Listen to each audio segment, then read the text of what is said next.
This is CBC Winnipeg News.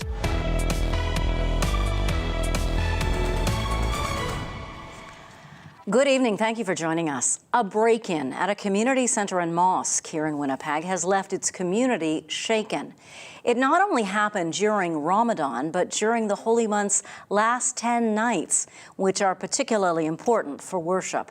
That's left many questioning what motivated the crime. And as CBC's Rosanna Hempel reports, the centre's director says the crime has scared some people away from visiting. They did not stop and they were using the axe who were here. The front door is broken and the community shaken. Adnan Siddiqui is the director of this community center in Mosque on Ellis Avenue. He says a break-in earlier this week caught them off guard. Now the people are a little bit upset and they're worried about, and so this is the disruption we are facing right now. Siddiqui says it happened Tuesday around 4:30 in the morning. He says a volunteer was cleaning up after a gathering for Ramadan.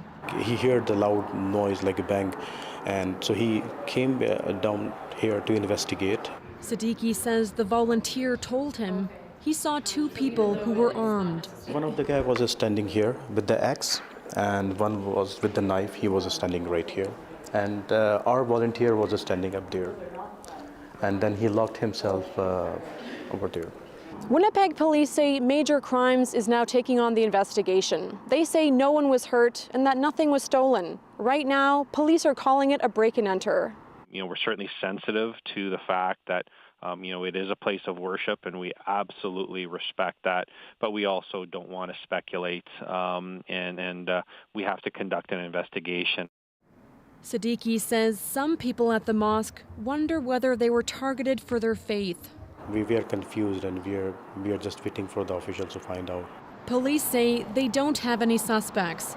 Since the incident, Siddiqui says fewer people have come by at the end of the day to break their fast for Ramadan. But we are contacting and we are telling everybody, you don't have to be scared. Siddiqui says they've hired 24/7 security and that they'll work with the community to get past the break-in together. Rosanna Hempel, CBC News, Winnipeg. The University of Winnipeg now says personal information of current and former employees and students was likely stolen during a recent cyber attack. The school says names, social insurance numbers, and addresses were exposed, and in some cases, bank information as well. All current employees and all former employees since 2003 are believed to have been affected. So are students dating back to the start of the 2018 school year. U of W says the attack likely happened the week before March 24th. It's providing people affected with 2 years credit monitoring service.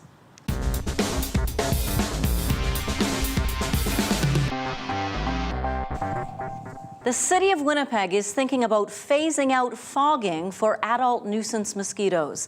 As CBC's Bartley Heavis reports, the pesticide the city uses is no longer being made. This is something no major city in Canada other than Winnipeg ever does: spray pesticides into the air to kill adult nuisance mosquitoes. Winnipeg doesn't do it very often anymore. The insect control branch has only sent the fogging trucks out during 3 out of the past 7 years. And these machines may end up getting mothballed for good. DeltaGuard, the pesticide the city uses as a fogging agent, is no longer being made. The city has bought up all the DeltaGuard it can find. It has enough to last another 2 to 4 years. The city's deciding what to do after that. It could ask another manufacturer to license its product in Canada, but that's expensive and the market isn't very big. Winnipeg is the largest municipality in Canada that continues to do adult mosquito control. So it costs hundreds of thousands of dollars to register a product. If the city can't find a new fogging agent licensed for use in Canada, it may stop fogging for adult nuisance mosquitoes altogether. City Councillor Evan Duncan says Winnipeggers shouldn't worry because the city mainly controls mosquitoes by killing them in the larval stage. The city uses helicopters and people on foot to apply larvicides to standing water. I think what's important that Winnipeggers know is that spraying for mosquitoes is a very small portion of the work that the City of Winnipeg does in insect control. Evan Duncan says he'd still like to see the city find a new fogging agent, Without one, University of Winnipeg entomologist Rob Anderson says Winnipeggers might start taking fogging into their own hands. Many people may just simply start doing it themselves, buying off-the-shelf aerosol applicating, pieces of machinery and pesticide products from garden stores. If the province orders the city to spray for mosquitoes because of the threat of West Nile virus, Winnipeg could get emergency approval to use an unlicensed pesticide. In the meantime, larviciding remains the primary mosquito control tool. As for larviciding this spring, David Wade says he's going to get the insect control crew back together at the end of April and start spraying standing water in early May. Bartley Kivas, CBC News, Winnipeg. After years of planning and multiple court cases, a proposal to develop Winnipeg's Parker lands came back before city councillors today. Developer Andrew Marquess hopes to build nearly 2,000 units on 19 hectares in Fort Garry. For the past 11 years, he's tried to get approval for this plan. The land is close to the Southwest Rapid Transit line and the CNR Rivers rail line. That proximity to the rail line was a subject of tense discussion at the hearing today. City staff recommended approval of the project on the condition the buildings stay at least 30 meters back from the property line. Marquess says that requirement was added at the last minute. He told the committee it would significantly reduce the number of units he could build and threaten the viability of the project. After hours of discussion, the committee still has not voted on the project. After today, it still needs final approval from Council. Prime Minister Justin Trudeau is keeping the spotlight on Canada's housing crisis. The Prime Minister has been traveling the country this week, announcing billions of dollars in new funding. Today, that brought him to Winnipeg. CBC's Ian Fraze reports. Hi, girls. Hi. How are you doing? Good. The Prime Minister touring a Transcona apartment a young family can afford. Yeah, we invested in this building many years ago exactly for this purpose. Justin Trudeau wants to save more homes where rent is geared to income. He promised $1.5 billion. Unfortunately, too many of those places are under constant threat of being demolished to build condos or sold to speculators and large corporations. The feds will provide loans and grants to help nonprofits acquire rentals and stabilize rents. We have a moral obligation to make sure that everyone in this country has a roof over their head and has a safe and affordable place to call home. The program could have prevented the sale of a nonprofit Winnipeg seniors complex to a private buyer. And it's sad that Lions Place is now an example of what you want not to see happen. Tom Sims says his mother lives in the high-rise. He says residents are worried rent will go up once the provincial subsidy expires. It's been anxiety ever since this building went up for sale. A housing advocate hopes the federal announcement supports housing that's truly affordable. That's where we start to see bachelor suites renting for $1,100 in Winnipeg, which are absolutely out of the reach of our lowest income community members. Federal NDP leader Jagmeet Singh was also in Winnipeg Thursday meeting with the Premier. Singh says Ottawa should adopt the post-Second World War effort of using federal land to build simple, modest homes. We need to see an all approach, not just one solution, but looking at cooperative housing, looking at not-for-profit housing. Meanwhile, the federal Conservatives pointed to a new report that says the number of housing starts in Canada is expected to decline. The Canada Mortgage and Housing Corporation is blaming the lingering impact of high interest rates. Ian Fraze, CBC News, Winnipeg. We're also learning more about money the province has allocated to its own affordable and social housing program. Premier Rob Canoe spoke at the federal announcement with his own $30 million fund to create new social housing. He says that money will be used in partnership with the nonprofit community.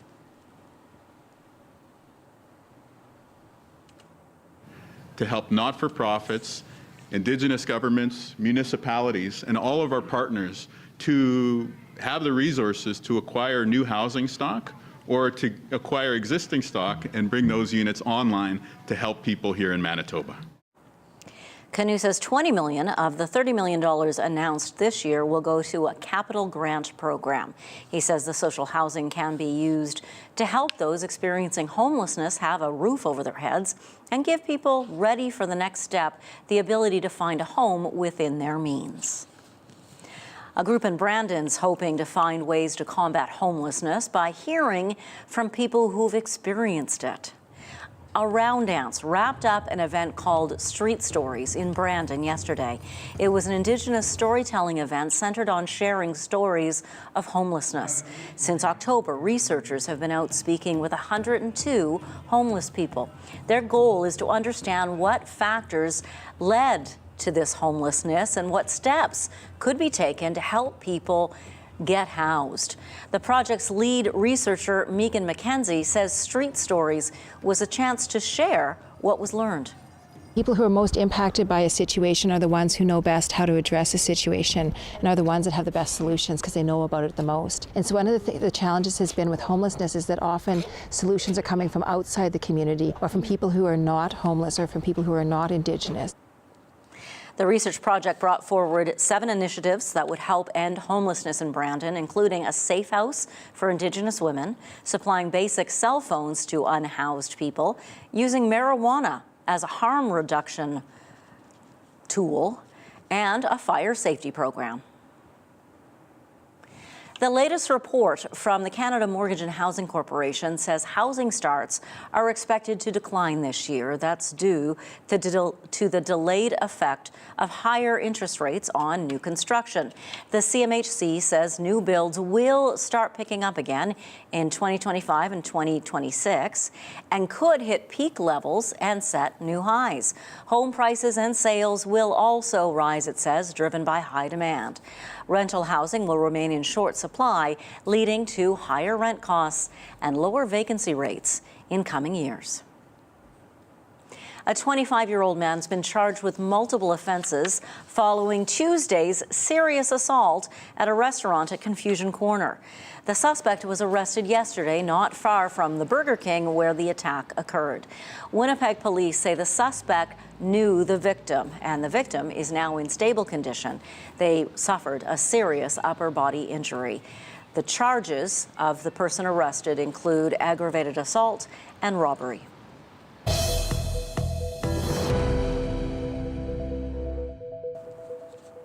Concerns are growing in northern Manitoba after this year's dry winter. The province says it's in the process of identifying priority areas for the start of wildfire season. And as our weather specialist Riley Lachuk reports, Indigenous leaders say climate change threatens to make wildfire season worse in their remote communities. It's a scene Pimicikamak Cree Nation Chief David Monius doesn't want to repeat. So that was scary. It was very frightening for most people. 7,000 people given just 3 hours last May to pack up essentials and leave through a raging wildfire in the late evening. Some driving through the night to escape smoke and flames. And, you feel a certain sense of helplessness. After a drier than normal winter, wildfires are something he wants the province and federal government to start preparing for now. The Manitoba government has already warned widespread dry conditions may lead to a higher wildfire danger across the province in the coming months. Monia says climate change has only heightened his concern. Climate change is really affecting the weather conditions. It's a lot warmer. We had a real dry winter this year, and so therefore there's not hardly any precipitation of snow. That has Monius and other leaders of remote and northern Manitoba communities calling for equipment and people to be brought in and ready to go. The efforts to subvert any tragedy have to be in place now, not in June. Walter Wastasikut is Grand Chief of the Kuwaitan Tribal Council, which represents 11 remote First Nations. He has a message for Premier Wab Kinew and Prime Minister Justin Trudeau. It means help us. The 11 nations that I represent are the most isolated and remote communities in this province. 9 of them have no access to the outside world whatsoever. He wants to see more all-weather roads built in northern Manitoba so people aren't forced to evacuate by air or boat. Monia says that is also crucial, but a long-term step, saying climate change is already impacting communities like his. He doesn't think the province is taking the wildfire threat as seriously as it should. To me, it's dangerous. To them, it doesn't seem to be as dangerous, but they know there are fires, but at the same time, we know our people need to be protected. He'd like to see more proactive monitoring for wildfires so communities like his have more warning if they have to pack up and leave. Riley Lachuk, CBC News, Winnipeg.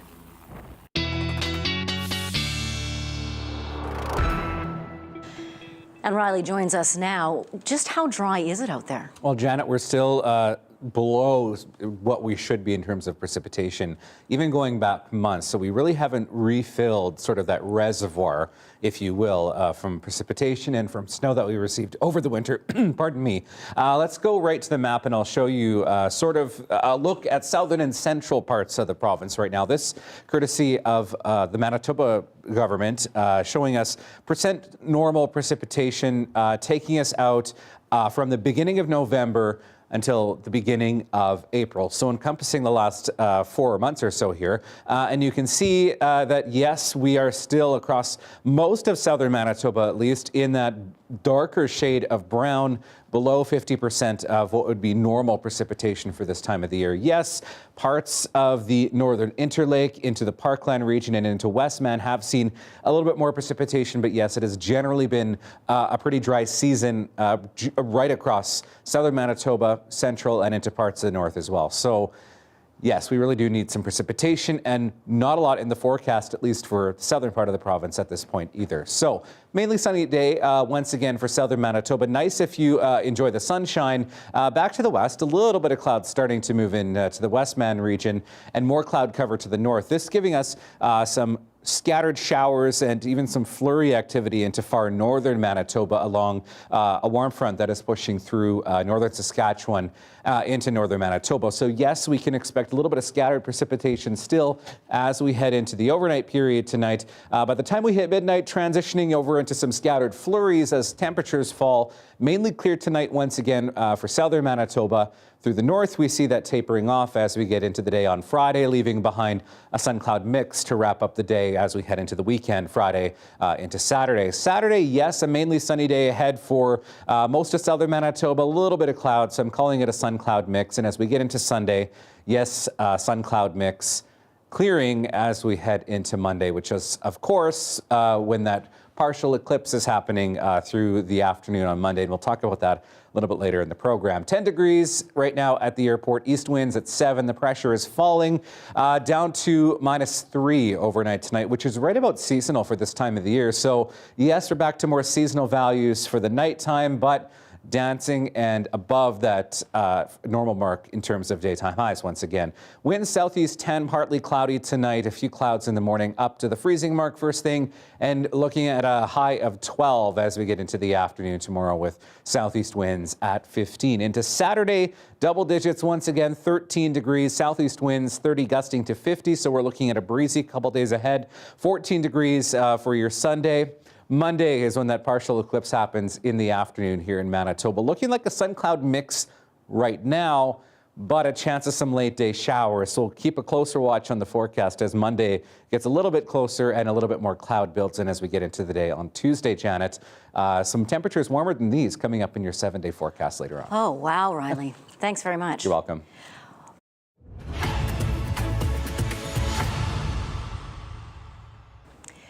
Now, some of us might be excited to see those double-digit positive temperatures, but anybody who wants to be out enjoying the last of the ice finds some disappointing, like our kiteboarding community. Kiteboarding? You might think of that as a sport best suited to the warm waters of the Caribbean. But many people flock to the shores of Lake Manitoba in the winter to try this extreme sport on ice, including a number of seniors. CBC's Emily Brass was recently in St. Laurent for our series called Communities in Focus. She caught up with some kiters. Some might seek out a warmer climate to retire, but Neil McKinnon chose the frosty shores of Lake Manitoba, all because of his love of kiteboarding. Well, we have some of the larger size kites out. He says the strong winds and open ice make St. Laurent one of the best spots in the world for kiteboarding. 12.2 knots, so that is absolutely perfect. And this whole area, this beach was probably created by the northwest wind, so it's just absolutely perfect. It's our most reliable wind. When conditions are right, he posts online for fellow kiters to join him. Today, the retirees are out and available. First to arrive was Darius Kurik, another person who chose Saint Laurent to retire. My house is nearby. We moved in a couple years ago, just main reason to do this. I've never realized we have such a big community at home here in Manitoba. We have 2 Great Lakes, and it's a big community of kiters, and lots of them are here in Saint Laurent. At 60 years old, he's the baby of the bunch and says anyone can try kiteboarding. It's never too late. It was my midlife crisis. I started when I was over 50. We have like 80, 85-year-old doing this sport, so the age doesn't matter. Roland Rioux is known for catching air with his kite. Not what you might expect from someone who's 78. I do back rolls and jumps and that kind of stuff. I'd come about 250 times during the year. I've cut it back down to about, 150 or something. Even so, Roland pushes the boundaries, kiting late into the season. Have you ever gone through? Many times. Yeah, but it's always like a safe situation. Another daredevil on the ice is Barry Morwick. At 62, the professional hang glider often goes out on a buggy and says there's no better place for winter kiting. Here on the flats of Manitoba, you could go skiing or snowboarding or ice buggy racing, and the wind is free, and that's the best part. $20 of gas to get here, and you're having fun all day. That is, after you buy the gear, which can be expensive. Neil has several kites for every condition. Here we go. The wind lifts his kite and his spirits as he joins the other seniors out on the ice.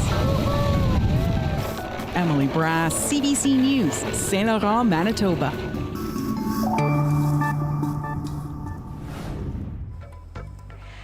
The United States, one of Israel's biggest allies, is calling on Israel's prime minister to take more steps to protect civilians and aid workers in Gaza.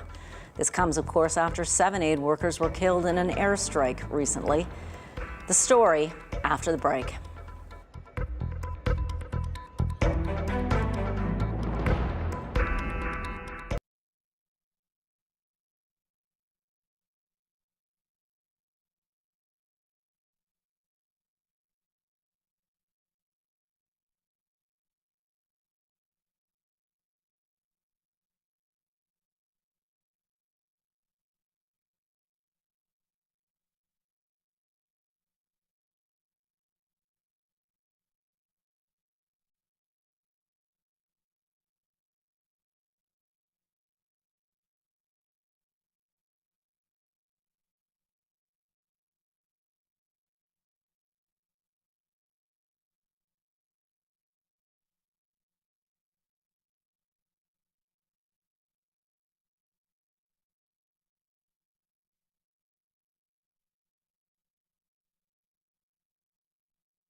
U.S. President Joe Biden is telling Israel's prime minister to take steps to protect civilians and aid workers in Gaza or risk losing support for the Israeli offensive.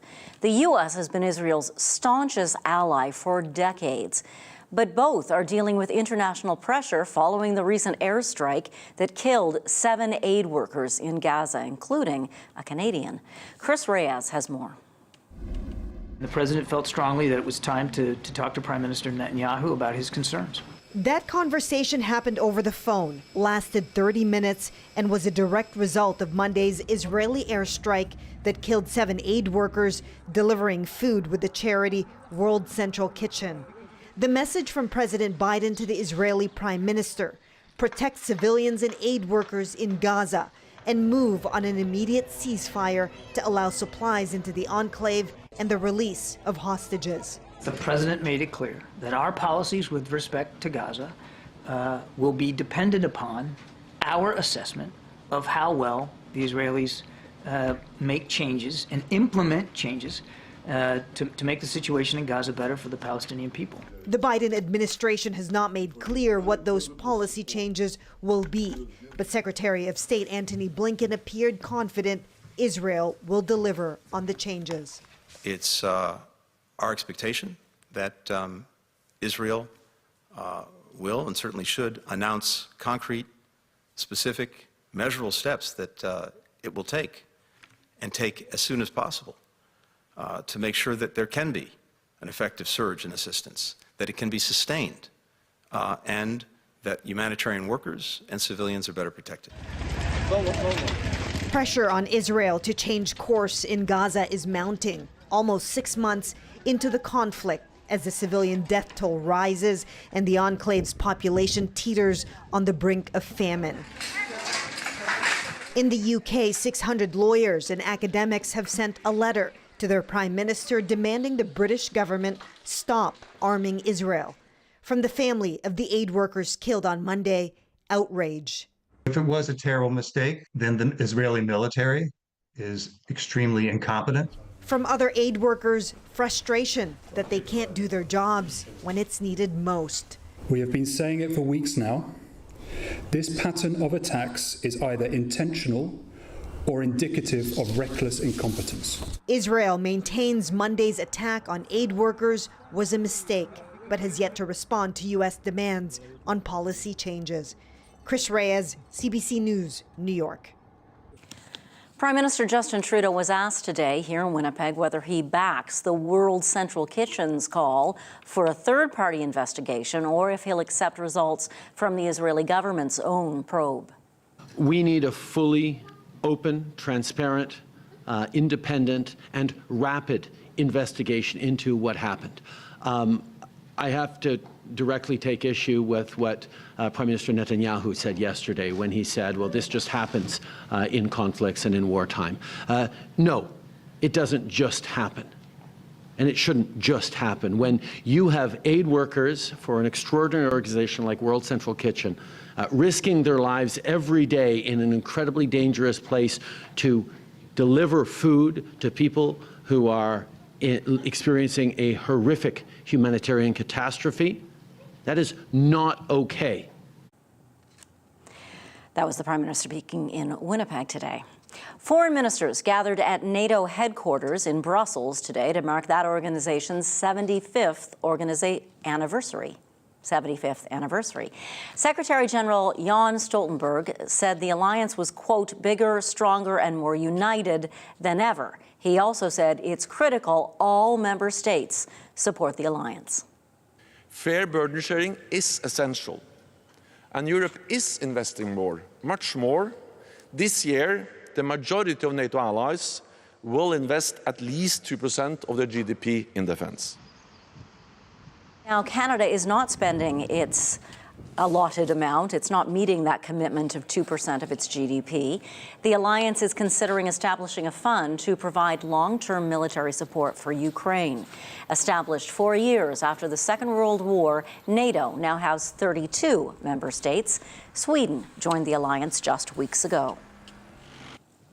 3 federal New Democratic MPs announced today they will not run in the next election. Best known of them, most notable, party veteran and former NDP leadership candidate Charlie Angus. The Northern Ontario MP was first elected in 2004. Writing on social media, he says it's time to pass the baton. Carol Hughes also represents a Northern Ontario riding. Because of redistribution, that riding won't exist next election. And this is Rachel Blaney. She's the 3rd MP. She represents the BC riding of North Island Powell River. Schools across Canada are dealing with severe teacher shortages, leaving principals to make some tough choices about how the learning day will unfold for students. And that risks leaving some of those students behind. Deanna Sumanak-Johnson takes a closer look behind the problem. Start formulating a plan. And, for this former principal knows the scramble when a lot of teachers call in sick. Do I combine classes? Do I cancel music for the day? Will I have to teach a class? Will I have to cancel prep time for teachers?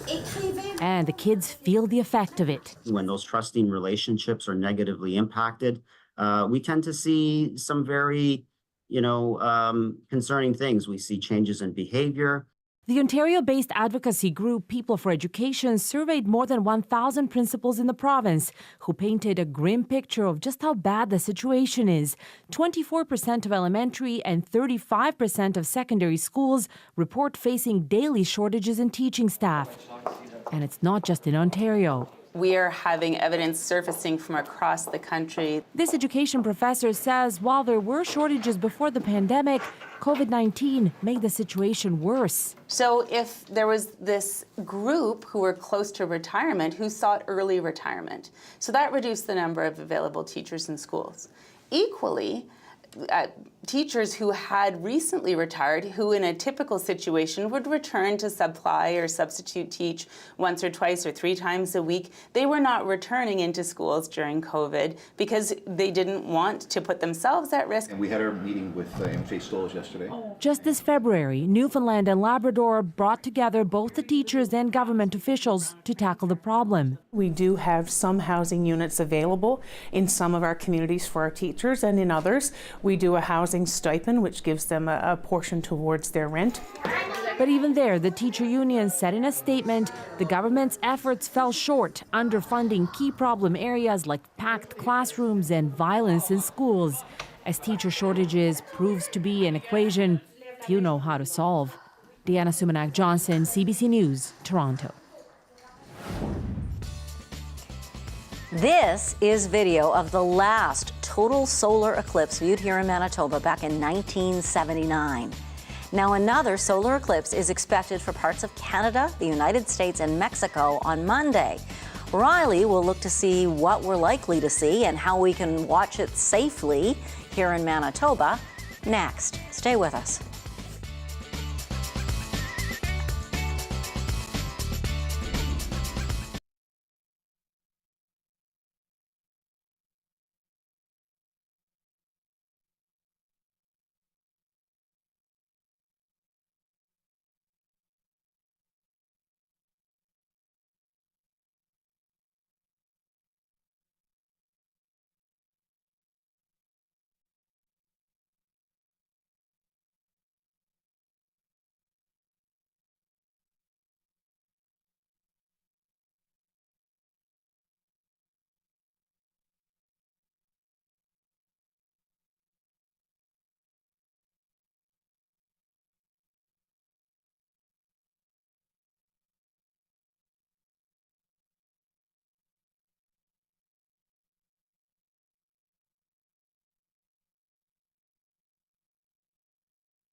Cool. Okay, Riley, there's been a lot of hype about this solar eclipse that's apparently going to be visible in many parts of our country Monday. Here in Manitoba, we will see a partial eclipse, Janet, so there will be something to see.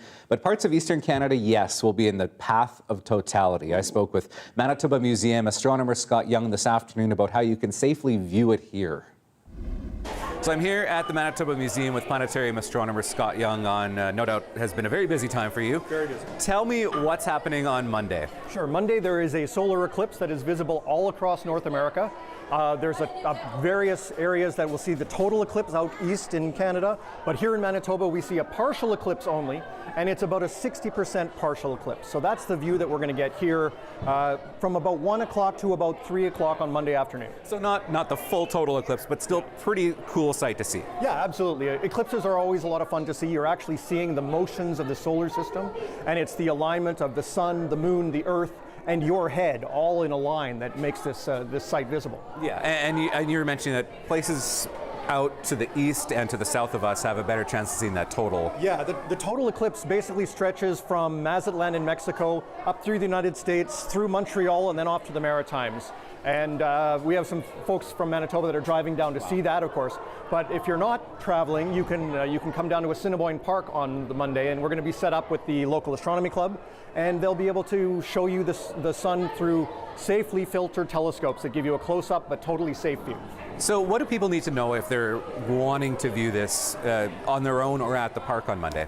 Well, if you want to view it on your own, the problem is the sun is too bright to look at any point. And so what you really need to do is have proper eye protection. You need to have special eclipse glasses. The problem is at this point, eclipse glasses are sold out across the country. There literally are none available. You can still buy them online, but they are actually fake ones. Okay. So people are selling fake ones, which is terrible. There are ways to observe it indirectly. We have some of those listed on our website. We have a special eclipse page that details how to make a pinhole camera and how to make a binocular projector, all these kinds of ways to do it that is totally safe. Might be some arts and crafts involved. A little bit of arts and crafts, just cardboard, masking tape, that kind of stuff. So pretty straightforward stuff. A lot of classes can easily handle the level of construction required. Something like welder's goggles, will that work? You know, if you have welder's goggles that are number 14 welder's glass, those are safe. The problem is most people that already have welder's glass, they don't know what the number is because it's mounted in their helmet already. And I've already checked, there's not a lot available left in the city. But number 14 is safe. Number 13 is not safe. Number 12 is not safe. How often do we get a site like this in our neck of the woods here in Manitoba? Well, eclipses happen infrequently. We actually had one in October of last year. So we had these two within 6 months that were kind of, that's a little unusual. Usually maybe every 3, 4, 5 years we'll get a partial eclipse. We haven't had a total solar eclipse here in Manitoba since 1979. Wow. Yeah, and I was 9. I remember seeing it in school, and it totally changed my life. It was so amazing that I became an astronomer right then. So you guys are hosting an event at Assiniboine Park on Monday where you can safely view this. Where do people go? How can they take part in that if they want to view this safely? Yeah, well, the Royal Astronomical Society of Canada, the local astronomy club, and the planetarium are joining forces at Assiniboine Park. We'll be at the Leaf, just outside the Leaf actually, in the community gardens right beside it. And there's a bunch of parking all around in that area. People can just come down, it's free. The event starts just before 1 o'clock and will last throughout the entire eclipse. If it's cloudy, we're still going to go ahead because we have live streams coming in from across the country, including some of the places where there's a total eclipse. So if you come to the park, you'll be able to watch the real live partial eclipse and also see the total eclipse from one of the sites. It's got to be clear somewhere, right? Yeah. So we hope we'll get a good night. Scott, thank you for your time, and hoping for sunny skies on Monday. Yeah, me too. Thanks a lot. Cheers. Sunny at least until the moon takes a chunk out of the sun, right? Yeah, so let's time this out, Janet, because there will be something to see for several hours. Granted, we have sunny skies here in Winnipeg on Monday. So looking at that path of totality, yes, encompassing basically, as Scott was saying, from Mazatlan right up through Ontario, Quebec, and into the Maritimes. Here in Manitoba, we get just about 60, so I'm calling it 55 to 60% eclipse, about 50-50 here in Manitoba for most of the southern half of the province. Further to the north, more like 30 to 40 for places like Thompson. So there still will be something to see across Manitoba. just not the full solar eclipse. So 12:54 is when that partial eclipse begins in Winnipeg, and give or take a couple of minutes, depending on where you are in the province.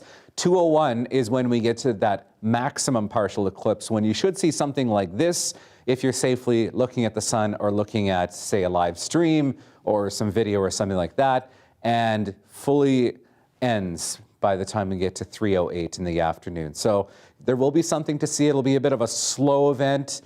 But yes, just make sure you're doing it safely. Dog walking forecast, let's take a look at that. And we have 13-year-old Cooper who likes going to the dog park. It'll be great weather for going to the dog park. Thank you, Mark, for sending this picture in. So we're looking at temperatures first thing in the morning at 0 up to 12 by the time we get to the afternoon. And send your pictures to talkback@cbc.ca. I'd love to share them on the air when we do the dog walking forecast. Today, getting up to 8s and 9s in northwestern Ontario, 10s in Winnipeg, Portage la Prairie, and Brandon, and a 13 in Melita. Yes, parts of Saskatchewan getting into the 20s again today. We are looking at more double digits in terms of our temperatures, at least here in Manitoba, as we get into the day and into the weekend as well tomorrow. So looking at Friday, hour by hour, yes, a chance we could see some lingering flurries first thing through Flin Flon, Lynn Lake, even as far east as Thompson. By the time we get to the afternoon, most of that dissipates. We're looking at highs tomorrow around 6-7 degrees across much of northern Manitoba. A bit cooler and a bit sunnier back to the east and in west, in the southern part of the province, starting the day at about -1, -2 in the west and across the Red River Valley as well. By noon, mainly sunny skies. We're looking at temperatures about 9-10 degrees by the time we hit noon for western Manitoba. Another mainly sunny day across the south once again tomorrow. And yes, more double digits on the map tomorrow than we had today. So Verdun looking at 12, Brandon, Killarney 13 degrees, 14 in Melita. A little bit breezy tomorrow, 12s for Winnipeg and Portage la Prairie, and single digits and sunshine on the way for northwestern Ontario. Your 7-day forecast is on the way. And of course, Janet, Monday's eclipse is also creating anticipation, not just in the human world, but Yes. Animals, come on. They don't know what's going on. It's just going to come out of the blue for them. Yes, the CBC's Laura Meter looks at how they might be reacting. It's a normal day out here now, but on Monday at eclipse time, it will be much different out here. Christina Hare doesn't expect her dog to notice, but they won't be out here walking during it. I'm not really concerned because she does sleep really well during the night, so I don't think it'll throw her off too much. She might have a nap, and I'll make sure to maybe not take her outside during that time. Specialists in animal behavior say an eclipse can cause pets or farm animals to act differently, especially if they're already nervous. This could set them off just a little bit. The big response that is reported is one of nonspecific fear or anxiety, simply because this is so uncertain. Dr. Karen Overall says animals often act as they would at nighttime, but they might also think it's a storm, which could be stressful. For larger animals, having some kind of shelter or a barn can help. Trainers at this Charlottetown track plan to keep their horses in the barn, which is also a darker environment. I'm not necessarily, I don't really know if it would harm them or not, but to be on the safe side, I just keep them in the barn and just when it kind of passes in, then kind of go about your everyday thing pretty well. Miles Heffernan says it makes sense to protect human and animal eyes, and vets agree. There are people who will have goggles for their dog. This veterinarian says it is harder to control larger animals, but pets should be kept inside if they're at risk of looking at the sun. Some animals are far more sensitive to different types of light than we are. So, you'd want to be a little careful there. In the past, researchers have reported birds gathering on the ground and looking at the eclipse, and some primate animals in zoos have pointed at it, and cows have thought it's milking time. Experts say it's good to plan ahead to keep animals safe. Laura Meter, CBC News, Charlottetown. Sharing the stage with elementary school children. It's not something other orchestras do, but for the Winnipeg Symphony Orchestra, it's a long-standing tradition. Hear why the WSO says the Adventures in Music program is baked into its DNA after the break.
If the 4th to 6th grader in your life suddenly starts talking about symphonic music, they may have spent time this week in Winnipeg's Centennial Concert Hall.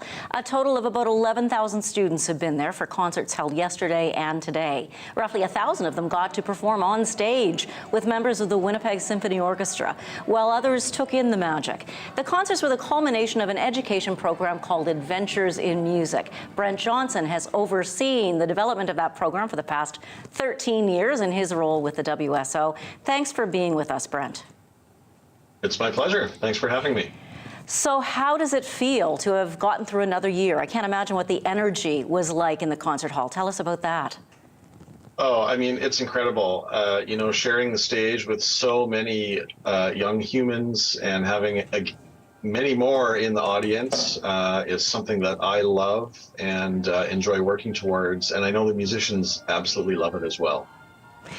Over the years, what kind of real difference have you seen Adventures in Music make? You know, it's a wonderful opportunity, of course, to share the amazing magic of symphonic music. It's a very powerful medium for telling stories, sharing emotions, and everything in between. And we try to design the program so that it connects with students, maybe exposes them to things that they wouldn't hear otherwise, but also doing that in a really relevant way.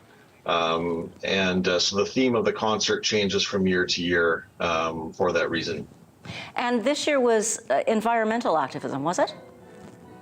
Environmental stewardship and climate change, you know, very, very relevant topics that we hear in the news every single day. What do you hear from students about this program?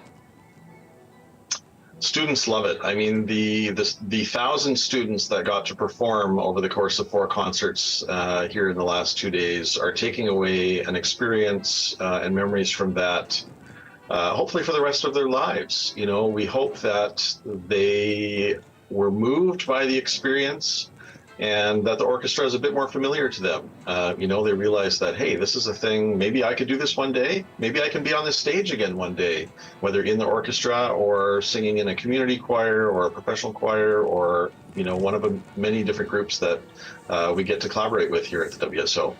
Great to see them as future patrons as well, which is, I'm sure, something the Symphony'd love to see as too.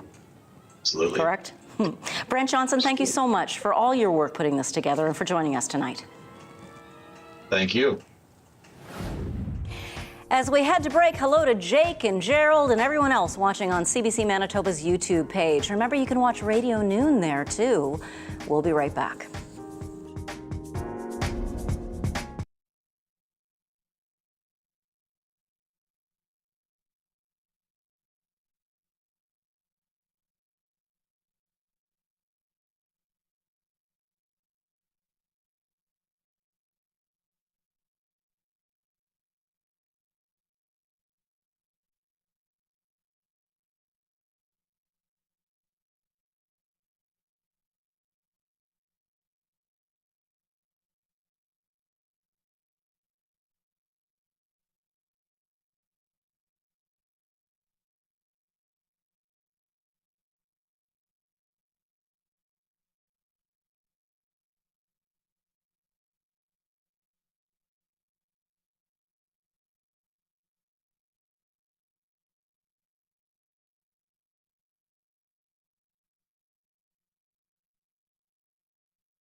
All right, let's take a look at your Friday day planner. Starting the day at 0 tomorrow, mainly sunny sky, southeast winds at 10. But as we get through the day tomorrow, we're really going to see those winds picking up. So southeast 20 to 40 by noon and looking at a high of 12 in the afternoon. Yes, a breezy day ahead tomorrow.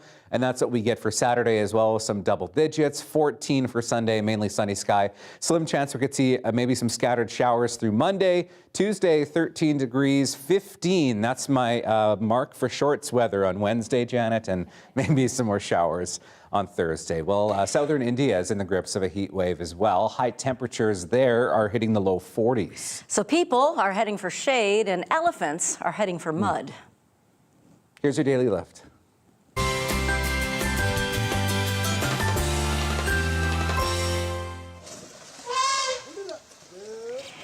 These elephants not only have mud to roll in, the mud acts like a kind of sunscreen for them, they also have this swimming pool to wade in and soak in. 11 elephants live in this camp run by the Forest Department in southeastern India. The animals were all rescued from owners who had them illegally or who couldn't take care of them. Now, though, they're hanging out in the shade and being hosed down when it just gets a little bit too hot for them. So that's not a bad thing at all. You know, they've worked hard, these elephants. Who knows what they've been doing, making a living for people. I would love to be hosed down on a hot day like that. Well, be careful what you wish for, because some warm day in the summer, I'll just sneak into the studio with a bucket of water. Sounds good. So you're going to wear shorts on Wednesday, huh? I'll wear shorts on Wednesday.